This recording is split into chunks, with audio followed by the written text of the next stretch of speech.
There was a lot of concern from the player base when we heard that Embark was adding a new shotgun to medium, considering how the Model 1887 was a problem for most of the player base throughout Season 4. So did Embark add a new busted shotgun that we're all going to hate?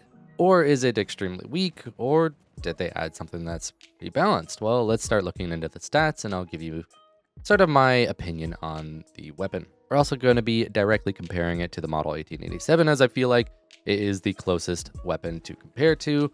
Comparing it to a lot of the other weapons might not feel as relevant.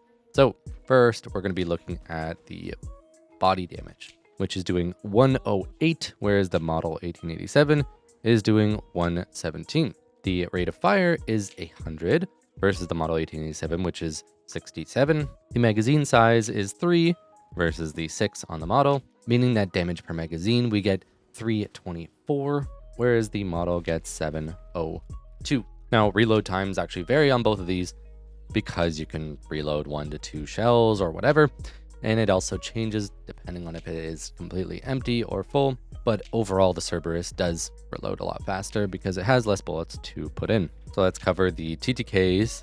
So the Cerberus versus light is 0.6, whereas the model is 0.9. The TTK versus medium is 1.2 on the Cerberus versus the models 1.79. Then looking at heavy, the Cerberus is actually a little bit difficult to kind of calculate here, and the model 1887 is 1.79. But we're going to get into the fire effect in a little bit, which is why it's a little bit complicated to fully break down some of these TTKs.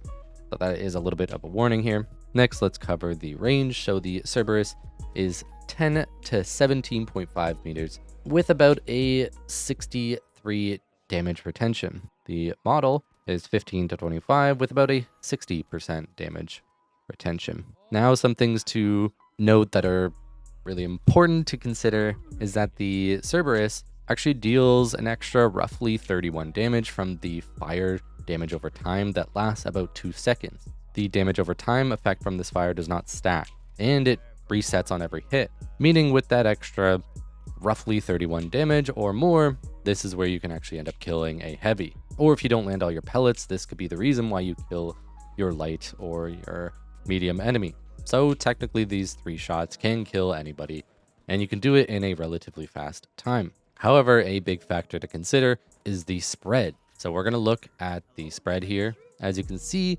the Cerberus sort of has a spiral pattern, whereas the model has more of a straightforward, almost square pattern. Now, clearly the model has an advantage here when it comes to shooting at range. So while technically the Cerberus can kill faster, you have to do it at a much closer range, and you might need that fire damage to tick through. So in my opinion, I do think the model is a little bit better because it allows you to play at a further range. Before even closing the gap, you can already start doing some damage, which allows you to play a little bit better into the class's strengths, which is not fully going in, not, right up in someone's face, but enough back that you can still support your team. However, if you are to master this weapon and learn your positioning and get as close as you can, I think that the Cerberus is a very well-balanced weapon. It has the potential to dish out tons of damage while not being overwhelming at ranges that a shotgun shouldn't be. This is definitely something to consider picking up if you are really into shotguns and the model just wasn't really doing it for you. I feel like overall this weapon feels pretty satisfying. They designed a really nice shotgun here. I don't think there's much I would change about it, so I'm glad to see this. Next, I want to show you guys a loadout that I think really suits the class. So what we're going to be bringing is the dematerializer. This is going to allow you to get in and out of buildings quickly. You're going to be able to take that front line that you really need, potentially drop people onto you. You can also play for drop on the cash out. This is essentially just going to be the mobility specialization for the medium class. Next, we're going to bring double mobility, which means we're going to have the zip line and the jump pad. Combination of these is just going to allow us to get around the map much faster, and it also means that we're going to be able to get right up into people's faces, which is exactly how you need to play this class.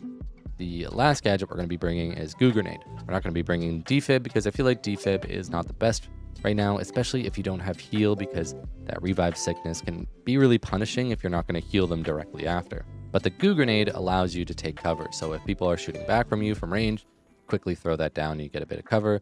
You can also combo it with your jump pad to angle it in order to get even more mobility when you're trying to traverse the map. I also like combining this with Dematerializer because if you end up using all of your charges trying to move through walls, you can just close up that hole with a goo instead of using the Demat.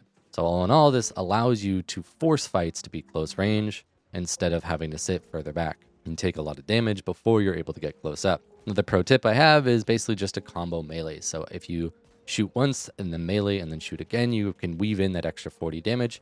That also allows the fire damage to tick for a little bit longer, so you can get a little bit more damage out of your entire mag. I know realistically you can kill anybody with your entire mag, including the fire damage, but we're not always going to be landing every pellet, so it is sometimes safer to just maybe take 2 shots melee, then throw in your last shot, or weave in a melee each time. Or if you're really confident, you can throw out all of your shells and then melee just after your third one, and then go ahead and reload, and that should be enough to get the kill. Now get out there and have fun with this new weapon. As I said, I think Embark did a really good job implementing this new shotgun. Consider subscribing for more content. This December is probably going to be some of the most content that I put out. Make sure you don't miss any guides. Thank you to all my members. Now get out there, set people on fire, and I will see you in the finals.